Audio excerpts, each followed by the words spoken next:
El 6 de diciembre de 2012, en el estado de Arizona, Estados Unidos, el presidente Biden y el CEO de Nvidia, Juan Rensun, se reunieron con líderes de empresas de semiconductores de renombre mundial, como el fundador de TSMC, Sang-Son Moe, de 91 años. ¿La razón? Celebrar la tan esperada inauguración de la planta de semiconductores de TSMC en los Estados Unidos. Biden, emocionado, anunció con entusiasmo que los semiconductores han regresado a los Estados Unidos. Pero aquí viene lo interesante. Resulta que el término regresar se ha convertido en tendencia, y eso sugiere que, en cierta medida, la fabricación de semiconductores en los Estados Unidos se había escapado de su control. ¿Qué tan cierto es esto? Bueno, según un documento publicado por la Casa Blanca en 2021, se puede ver la disminución constante de la participación de Estados Unidos en la fabricación global de semiconductores en los últimos años, desde el 37% en 2001 hasta el 12% en 2021. Biden advirtió que, si no se toman medidas a tiempo, este porcentaje podría seguir disminuyendo en los próximos años. Un ejemplo de ello es la empresa Texas Instruments. En sus inicios, fue líder en la fabricación de circuitos integrados, pero con el tiempo, ha perdido gran parte de su capacidad para producir semiconductores. Hola a todos, soy Jonathan. Hoy, vamos a hablar de la razón por la cual la fabricación de semiconductores parece no retornar a Estados Unidos. Aunque la impresión inicial puede estar marcada por luces amarillas y maquinaria automatizada en las fábricas de semiconductores, la realidad es que el proceso de fabricación de semiconductores sigue siendo bastante manual. Las empresas aún dependen en gran medida de la mano de obra, a pesar de la presencia de tecnologías avanzadas en las instalaciones. En sus inicios, ni siquiera existía el concepto de circuitos integrados. Para hacer un circuito, era necesario fabricar por separado resistencias, condensadores, bobinas, transistores de diferentes niveles y demás componentes básicos. Luego, se conectaban estos componentes con cables para crear los circuitos. Este tipo de fabricación de circuitos era naturalmente lenta y laboriosa. No fue hasta alrededor de 1958 cuando Jack Kelvey de Texas Instruments, investigando con cierto ingenio, se dio cuenta de que estos componentes podían producirse juntos. Ahora, para fabricar un transistor, necesitan introducir pequeñas cantidades de impurezas en un cristal puro para formar resistencias. Así fue como crearon el primer circuito integrado en la historia humana, algo parecido a un oscilador. Sin embargo, este circuito integrado aún no había resuelto un problema clave, todavía se necesitaba mano de obra para conectar los cables a los componentes. Luego, Robert Noyce de Fairchild Semiconductor realizó mejoras utilizando el método de deposición de metal por evaporación en lugar de soldar los cables con calor. Sin embargo, esta innovación introdujo algunos nuevos problemas, ya que los costos de soporte se dispararon y el proceso requería el uso de tecnologías más caras en ese momento. Además, la demanda de producción de la nueva tecnología era pequeña, lo que dificultaba el control de precios. En la década de 1960, una sola placa de circuito integrado podría venderse por hasta $450, lo que, ajustado por la inflación, equivaldría al costo de dos iPhones 15. Entonces, ¿cómo se podía ahorrar en los costos de fabricación de circuitos integrados? En 1959, Charles Bork, que anteriormente trabajaba en General Electric, propuso a Fairchild Semiconductor encontrar un nuevo lugar para construir una fábrica. Acababan de adquirir una gran porción del mercado de semiconductores y necesitaban aumentar su producción. Spork inicialmente pensó en encontrar un lugar con menos influencia sindical, ya que su experiencia anterior en Nueva York había sido mala por la fuerte presencia sindical. Consideró Portland, en el noreste de Estados Unidos, donde los sindicatos eran menos poderosos y los costos laborales relativamente más bajos. Sin embargo, su colega Noyce tenía una visión diferente. Noyce tenía en mente un lugar ideal, Hong Kong, China, un centro altamente industrializado en ese momento. No solo ofrecía recursos laborales a un costo más bajo y una débil presencia sindical, sino además, Hong Kong era un puerto libre, lo que evitaba muchos problemas con las tasas de importación. Según las memorias de Spork, en ese momento, el salario por hora de los trabajadores locales era de tan solo 25 centavos, una décima parte de lo que ganaban los trabajadores estadounidenses. Además, los trabajadores locales estaban dispuestos a aceptar trabajos más difíciles. En 1963, la fábrica en Hong Kong, que anteriormente era una fábrica de zapatillas, se transformó en una planta de semiconductores. No solo se encargaba de probar componentes esenciales producidos en Estados Unidos, sino que también los chips podían venderse directamente en toda Asia. Con miles de ingenieros estadounidenses y turnos de trabajo las 24 horas, la fábrica en Hong Kong produjo $120 millones en semiconductores en el primer año de operación en esta antigua fábrica de zapatillas.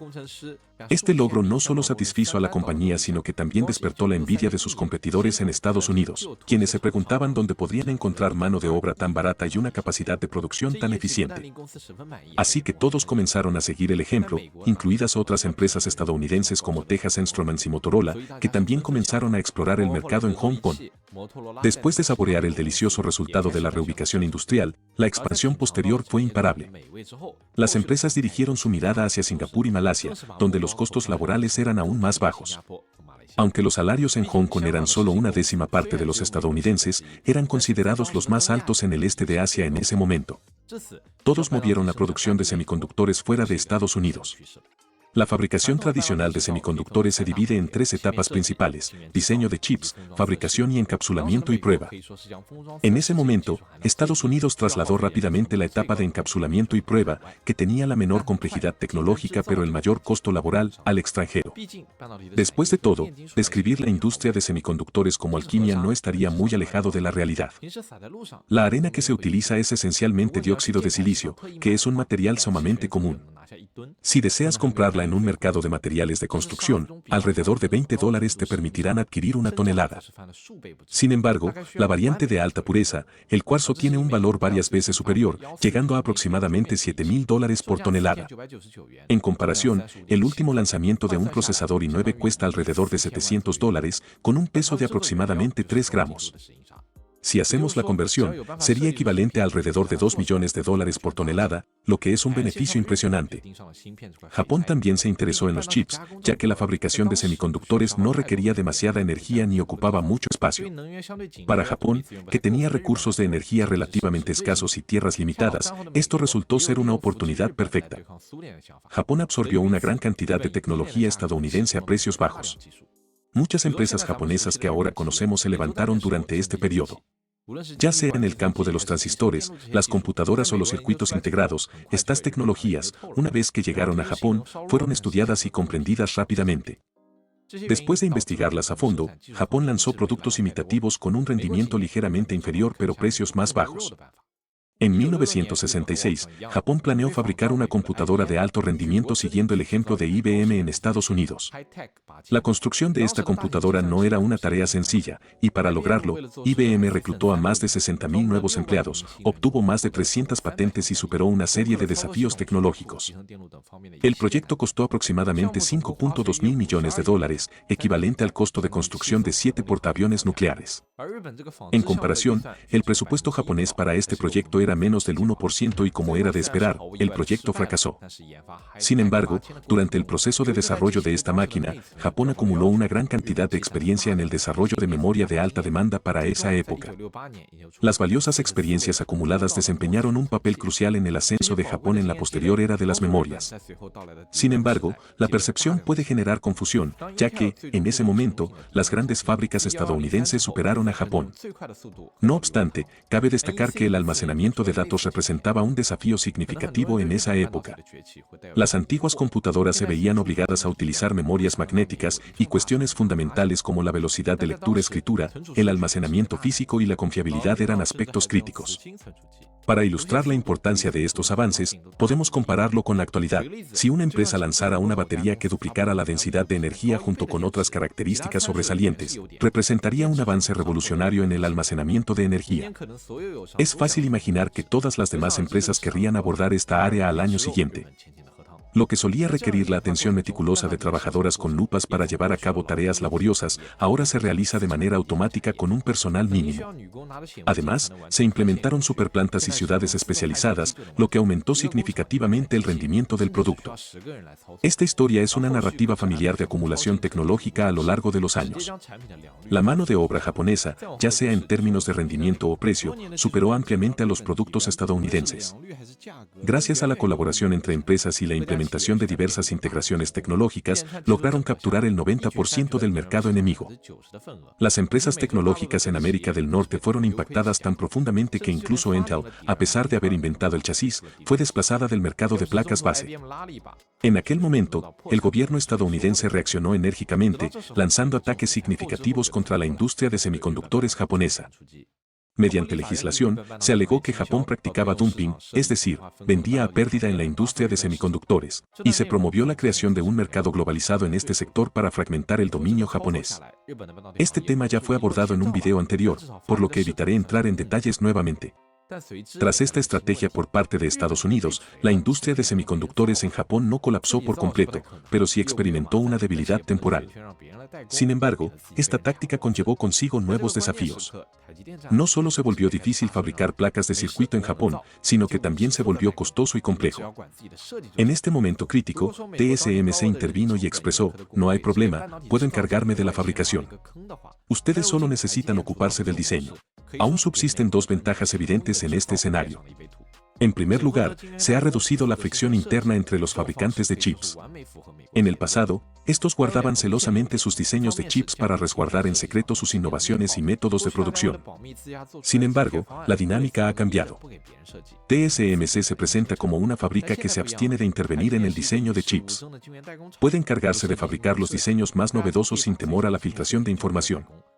TSMC adopta un enfoque proactivo, revisando cada nuevo diseño después de su conclusión, identificando áreas susceptibles de mejora y aplicando mejoras para futuras fabricaciones. En segundo lugar, esta dinámica reduce la barrera de entrada para los nuevos participantes en el diseño de chips. Los recién llegados no necesitan realizar inversiones masivas en la investigación de la fabricación de chips, su enfoque se centra exclusivamente en el diseño.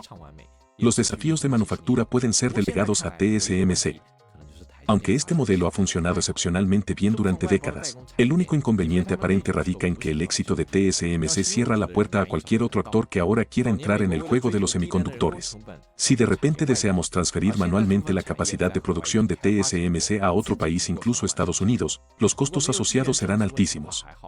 Entonces, surge la pregunta, incluso si trasladamos efectivamente la producción de vuelta a Estados Unidos, ¿puede esto resolver la parte de fabricación avanzada?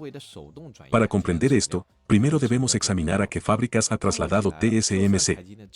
Según el presidente de TSMC, Liu Deyan, la primera fase de la fábrica en Arizona se espera que inicie la producción de chips de 4 nanómetros en 2024, y simultáneamente se prevé que la segunda fase comience su construcción, con la producción de chips de 3 nanómetros estimada para iniciar en 2026.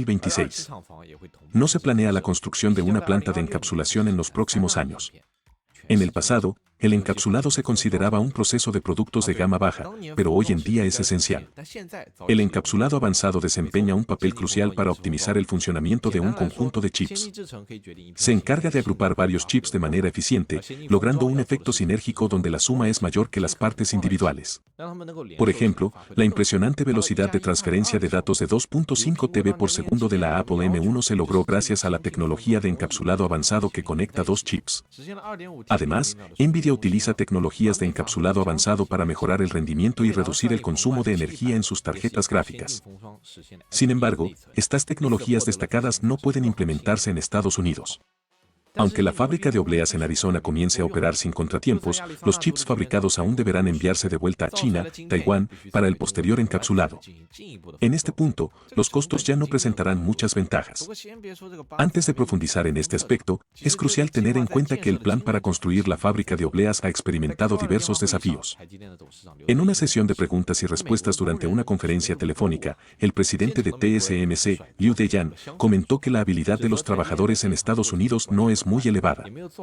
En respuesta, algunos líderes estadounidenses han comenzado a señalar a TSMC, alegando que hubo una gestión caótica durante la construcción de la planta y que no se implementaron suficientes medidas de seguridad, lo que ha impedido un inicio de operaciones sin inconvenientes. Ahora bien, es improbable que la puntualidad en la apertura de una fábrica de obleas sea recordada por muchos, ¿verdad?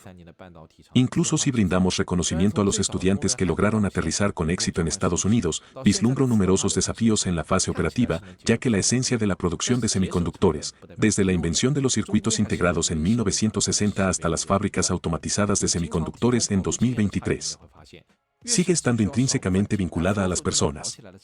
Desde los primeros días de la invención de los circuitos integrados, cuando los trabajadores realizaban manualmente la soldadura de cables y el vertido de resina fenólica, hasta los procesos automatizados actuales que aparentemente reducen la necesidad de mano de obra, la realidad es que, aunque se ahorren costos, todavía se requiere la intervención humana. A lo largo de las décadas, desde 1960 hasta hoy, el componente central de la producción de semiconductores ha estado inextricablemente ligado a las personas. A pesar de la automatización, la producción no significa prescindir totalmente de las personas. Al final del día, se trata de un cambio de la mano de obra hacia la operación de equipos, no de que los equipos giren en torno a las personas. Si eres un operario, necesitarás trabajar durante 5 días a la semana y 12 horas al día, y tal vez solo puedas ir al baño 2 o 3 veces al día. Este tipo de trabajo es muy común en China y otros países asiáticos, pero inaceptable para cualquier estadounidense. Una paradoja divertida es que la principal atracción de TSMC al construir una fábrica en Estados Unidos es crear decenas de miles de puestos de trabajo. Sin embargo, el problema radica en que no hay suficientes personas en todo Estados Unidos que estén dispuestas a aceptar estos trabajos. Según un estudio de la IC, se espera que para el año 2030, la industria de semiconductores en Estados Unidos ofrezca entre 34.5 y 46 millones de puestos de trabajo. Sin embargo, con los programas de formación de talento actuales, es posible que no se encuentren suficientes personas para llenar esos puestos adicionales, y se estima que alrededor de 67,000 puestos de trabajo podrían quedar vacantes. En 2011, el expresidente Barack Obama le preguntó a Steve Jobs por qué no podían fabricar iPhones e iPads en Estados Unidos. La respuesta es que nadie quería esos empleos. Ahora es turno para ti. ¿Crees que Estados Unidos volverá a ser la fábrica del mundo o China mantendrá este rol hasta el final?